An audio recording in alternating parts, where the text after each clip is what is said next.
아시안 증오범죄 법안이 연방의회에서 최종 승인돼 조 바이든 대통령의 서명을 거쳐 곧 시행에 돌입할 예정입니다. 문재인 대통령이 워싱턴에 도착해 21일 바이든 대통령과 정상회담을 비롯한 미국 방문 일정에 나섰습니다. 전 세계 코로나 감염률이 3주째 감소세를 보이고 있고 인도도 13% 줄고 있는 것으로 나타났습니다. 연방 실업수당을 없애고 일터 복귀 보너스를 지급하려는 주들이 빠르게 확산되고 있습니다. 워싱턴 지역에 때이른 폭염이 찾아와 90도를 넘는 한여름 더위가 이어질 전망입니다. 시청자 여러분 안녕하십니까? 워싱턴 뉴스 투데이입니다. 아시안 증오범죄를 강력하게 추적 수사에 단죄하려는 코비드-19 증오범죄 법안이 연방의회에서 최종 승인돼 조 바이든 대통령의 서명을 거쳐 시행에 돌입하고 있습니다. 이에 따라 연방 차원에서 아시안에 대한 증오범죄를 신고받아 통합 추적하고 신속 전담 수사해 강력 처벌하게 될 것으로 예상되고 있습니다. 박남주 기자입니다.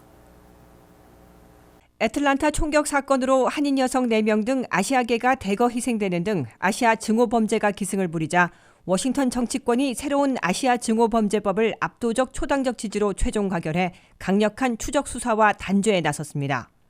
코비드-19 증오범죄 법안은 연방 하원에서 찬성 364대 반대 62로 최종 가결해 조 바이든 대통령의 서명으로 곧 발효 실행이 임박해지고 있습니다. 이 법은 이에 앞서 연방 상원에서는 94대 1이라는 사실상의 만장일치로 통과된 바 있습니다. 코비드-19 증오범죄 법안은 한국계 남편을 두고 있는 대만계 그레이스맹 하원 의원과 일본계 마지히로노 상원 의원이 상하원에서 상정해 주도해왔습니다.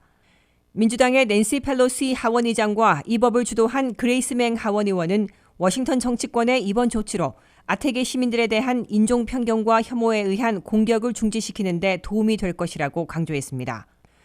This epidemic of anti-AAPI bigotry is a challenge to the conscience of our country, which demands bold, effective action. The Asian American community is exhausted from being forced to endure this rise in bigotry and racist attacks. 이 법의 시행으로 기존의 증오범죄법에 따라 인종과 피부, 국적, 성별, 성적 취향, 장애 등에 대한 혐오 증오범죄에다가 코로나 바이러스의 진원지라며 아시아인을 무차별 공격하는 행위도 증오범죄로 수사해 강력 처벌할 수 있게 됩니다. 이 법에 따라 증오범죄로 여겨지는 사건이 발생하면 연방법무부가 1명 이상의 전담 요원을 임명해 해당 지역 사법당국과 증오범죄로 신속 수사하도록 의무화됩니다. 이와 함께 연방법무부는 각주 그리고 로컬 사법당국과 협력해 피해자들이 손쉽고 빠르게 신고할 수 있도록 다국어로 된 온라인 신고 시스템을 구축하고 통합 추적하게 됩니다. 현재 무거운 처벌이 가능한 증오범죄로 규정하는데 책임자나 범위가 애매모호해 큰 문제로 지적돼 왔는데 새로운 법이 시행되면 연방법무부 책임자가 해당 지역 사법당국과 협의해 신속하게 수사 검토하고 증오범죄로 규정 기소해 엄단할 수 있게 될 것으로 보입니다. 아시아인의 대다수는 피해를 당하고도 언어 문제와 신고 방법을 잘 몰라 신고하지 못하는 경우가 허다하기 때문에 한국어와 중국어, 베트남어 등 다국어로 쉽게 당국에 신고하는 온라인 신고 시스템을 구축하려는 것으로 해석됩니다. WKTV 뉴스 박남주입니다. 문재인 대통령이 오늘 워싱턴에 도착해 조 바이든 대통령과의 금요일 백악관 정상회담을 비롯한 미국 방문 일정에 돌입했습니다. 문 대통령은 공식 일정 첫날인 내일 알링턴 국립묘지를 방문해 헌화하고 의회를 방문해 지도부와의 간담회를 갖습니다. 21일에는 바이든 대통령과 정상회담에서 백신 협력과 한미동맹 강화, 대북 공조 등을 논의하게 됩니다. 한면태 기자가 보도합니다.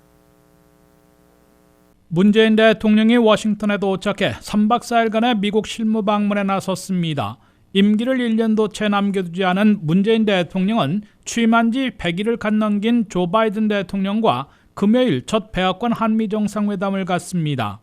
이에 앞서 문 대통령은 공식 일정의 첫날인 20일 오전 알링턴 국립묘지를 찾아 무명용사의 묘에 헌화합니다. 같은 날 오후에는 연방의사당을 방문해 낸시 펠로시 하원의장을 비롯한 하원 지도부와 간담회를 열게 됩니다. 21일 금요일 오전에는 백악관에서 카말라 해리스 부통령을 접견하고 이어 오후에는 조 바이든 대통령과 정상회담에 이어 공동 기자회견도 갖게 됩니다. 문 대통령은 백악관 일정이 끝나면 워싱턴 한국전쟁 기념공원에 건립되는 한국전 전사자 추모의 벽 착공식에 참석합니다. 방미 마지막 날인 토요일 22일 오전에는 미국 최초의 흑인 추기경인 월턴 그레고리 추기경을 면담하고 조지아주 애틀란타로 이동해 동행하고 있는 최태원 회장과 함께 SK이노베이션 공장을 방문한 후 귀국길에 오릅니다. 문 대통령과 바이든 대통령의 첫 정상회담에서는 특히 백신 수급을 위한 미국과의 백신 파트너십이 주요 의제로 꼽히고 있어 한국이 얼마나 미국의 협력을 얻어낼지 주목되고 있습니다. 바이든 대통령이 최근 발표한 6월 말까지 백신 8천만 도스의 외국 수출에 한국에 얼마나 할당할지, 원료 공급과 위탁 생산으로 한국이 백신 생산의 글로벌 허브가 되도록 협력할지 결정될 것으로 보여 주시되고 있습니다. 바이든 행정부의 새 대북 정책이 나온 만큼 싱가포르 첫 북미 정상회담의 합의를 유지하며 한반도의 비핵화, 평화 정착, 새로운 관계 구축을 위한 대화와 협상을 조속히 재개시키는 공조 방안을 중점 논의할 것으로 예고되고 있습니다. WKTV 뉴스 한면택입니다. 미국은 최근 들어 코로나 종식을 이야기할 정도로 상황이 좋아지고 있는데요.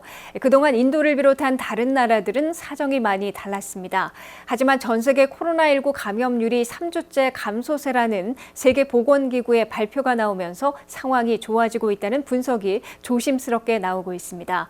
최악의 상황을 맞고 있는 인도도 한 주 만에 감염률이 13%나 줄었습니다. 김지수 기자의 보도입니다.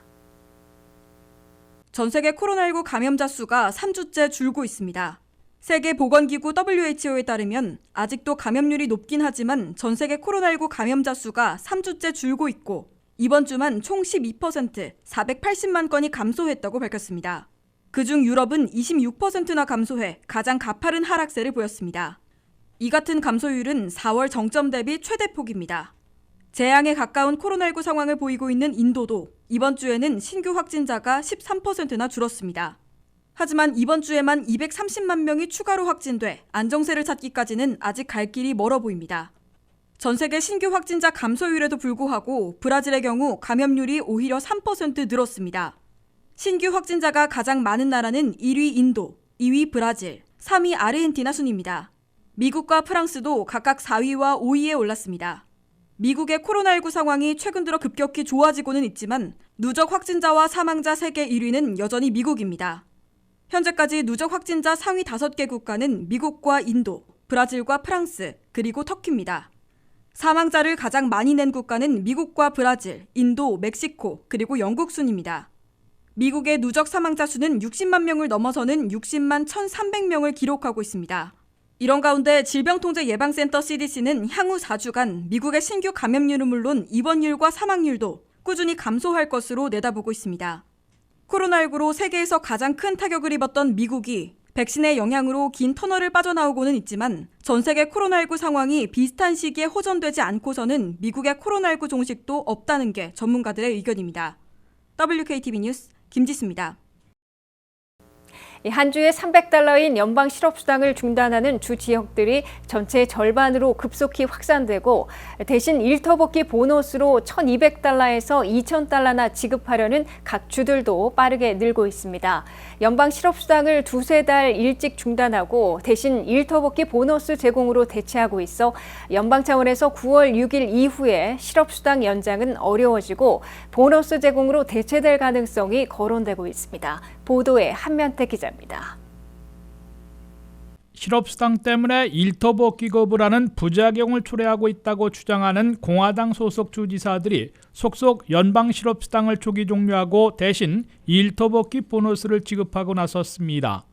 9월 6일까지 일주일에 $300씩 추가 지급할 수 있는 연방 실업수당을 6월 12일부터 7월 10일 사이에 조기 중단하겠다고 발표한 공화당 주지사들이 20명을 넘어섰으며 전체 27명의 대부분으로 확산될 조짐을 보이고 있습니다.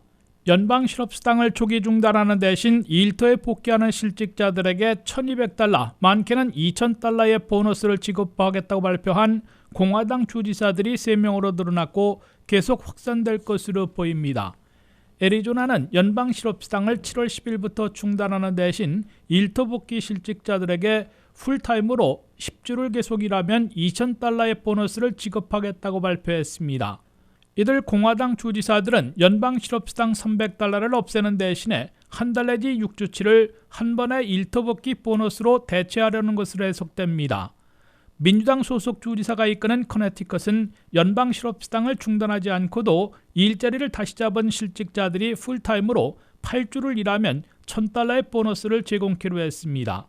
연방 실업수당을 조기에 중단하겠다는 공화당 주지사들은 급속 늘어나 전체 27명 가운데 21명으로 증가했습니다. 6월 12일부터는 알래스카, 아이오와 미주리, 미시시피주에서 연방 실업수당 주당 $300가 없어집니다. 6월 19일에는 엘라바마, 인디아나, 아이다호, 노스다코다, 웨스트버지니아, 와이오밍이 연방 실업수당을 조기 중단합니다. 6월 26일부터 6월 말 사이에는 조지아, 오하이오, 텍사스, 사우스캐롤라이나 등 대형주들과 아칸소, 오클라호마, 사우스다코다, 몬태나 등이 연방 실업수당을 끝냅니다. 7월 3일에는 테네시, 7월 10일에는 애리조나주가 연방 실업수당을 조기에 중단하게 됩니다. 연방 실업수당을 조기에 없애고 일토복귀 보너스를 지급하는 공화당 소속 주지사들이 급속히 늘어나고 있어 향후 연방 차원에서 특별 실업수당을 9월 6일 이후에 연장하기는 어려워지고 일토복귀 보너스로 대체될 가능성을 예고해주고 있습니다. WKTV 뉴스 한면택입니다. 오늘 하루 많이 더우셨을 텐데요. 워싱턴 수도권 지역에 때이른 폭염이 찾아와 주말까지 90도를 넘나드는 날씨가 이어지겠습니다. 일요일은 기온이 93도까지 올라 올해 가장 더운 날이 될 것으로 예상됩니다. 이번 한여름 더위는 다음 주 목요일까지 계속될 예정입니다. 박남주 기자입니다. 오늘부터 다음 주 목요일까지 워싱턴 수도권 지역은 여름 찜통 더위가 이어지겠습니다. 오늘은 낮 한때 최고 기온이 86도까지 올랐었는데 내일은 더 더워져 90도의 한여름 날씨가 예상됩니다. 거리의 사람들도 갑작스런 더위에 옷차림은 한결 가벼워졌습니다. 이번 주에는 높은 기온에도 습도는 높지 않고 가벼운 바람까지 불어 장시간이 아니라면 야외 놀이에는 큰 무리가 없겠습니다. 낮에는 한여름 날씨가 이어지겠지만 밤에는 60도 정도로 일교차가 큰 날들이 이어질 예정입니다. 이번 주 주말에는 기온이 더 올라 일요일은 낮 최고 온도가 93도까지 오를 것으로 보입니다. 주말 동안 별다른 비 소식이 없어 더운 날씨에 걸맞는 물놀이도 지장 없이 하실 수 있겠습니다. 내일 목요일은 화창한 날씨에 최저 57도, 최고 90도의 한여름 날씨를 보이겠고 습도는 낮겠으며 비올 확률은 거의 없습니다. 금요일은 구름이 조금 낀 가운데 역시 최고 온도 88도로 무더운 날씨가 이어지겠습니다. 토요일은 대체로 흐리고 최저 온도 66도, 최고 온도 90도로 역시 덥겠습니다. 일요일은 구름이 조금 낀 가운데 93도까지 기온이 올라 올 들어 가장 더운 날씨를 기록할 것으로 예상됩니다. 이른 더위는 다음 주까지 이어지다 목요일을 기점으로 다소 기온이 내려갈 것으로 전망됩니다. 기온이 84도 이상이 되면 두통이나 어지러움 같은 온열 질환자가 발생하기 시작하니만큼 한낮의 긴 야외 활동은 삼가하시는 게 좋겠습니다. WKTV 뉴스 박남주입니다.